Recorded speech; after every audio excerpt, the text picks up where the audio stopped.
In the hours after President Trump retweeted a string of anti-Islamic hate videos, Britons reiterated their call for his state visit to be cancelled. In the House of Commons, several members of Parliament suggested that the president should be uninvited. London Mayor Sadiq Khan, an occasional sparring partner of Trump's, released a statement reading, in part, "I have previously called on Prime Minister Theresa May to cancel her ill-judged offer of a state visit to President Trump." After this latest incident, it is increasingly clear that any official visit at all from President Trump to Britain would not be welcomed. Guardian columnist Martin Kettle wrote, "The tweets also make a Trump state visit to Britain inconceivable, now or at any other time." These sentiments were echoed by some 1.8 million people who signed a petition urging May to rescind the invitation, issued last spring. Calls intensified over the summer, after a white nationalist march in Charlottesville, Virginia, left one anti-racism activist dead.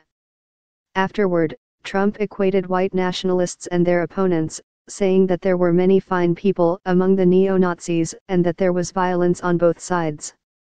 Donald Trump blasted Theresa May on Twitter. Unfortunately, he got the wrong woman. Even so, May is unlikely to revoke the invite, at least officially. A state visit has never been cancelled, though the United Kingdom has hosted some pretty unsavory characters.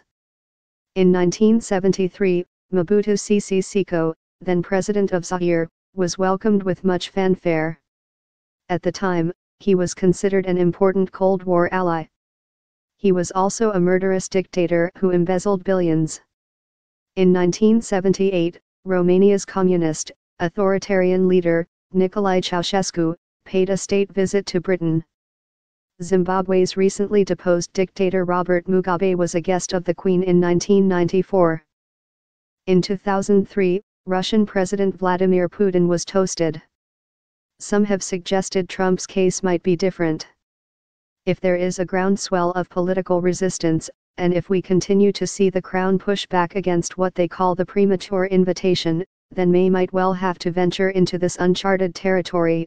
James Morrison, an assistant professor of international relations at the London School of Economics, explained in the New Statesman. The rule book has essentially been thrown out with Trump, especially in terms of diplomatic protocol. But that doesn't seem likely. The odds are that the trip will either be downgraded or postponed, perhaps indefinitely. Already, it has been relabeled a working trip timed to the opening of a new U.S. embassy in London. He will not be a guest of the Queen. What's with Trump and female world leaders? After Trump's latest affronts, including a Twitter spat with May over the videos, the Telegraph newspaper quoted a government source as saying that the trip has been kicked into the grass as long as it can get. Home Secretary Amber Rudd suggested Thursday that it might be delayed.